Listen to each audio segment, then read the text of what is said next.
Yan guys, magawa tayo ng Sprite. Itong gamit ko Sprite Zero to na haluan ng black tea. Ito gold label to na cozy. Kasi ibang mga tsaa natin dito, yan, mga cold peppermint. Meron tayong yan, rich and balanced, medium, pure chamomile. Ito ako, peppermint din yung isa. Ito green tea and others pare-parehas na yan. So ito napili ko.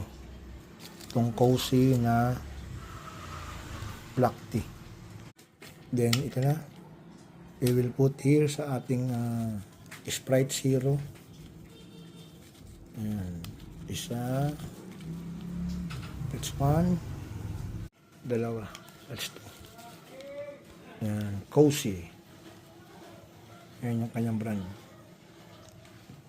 Takpan natin.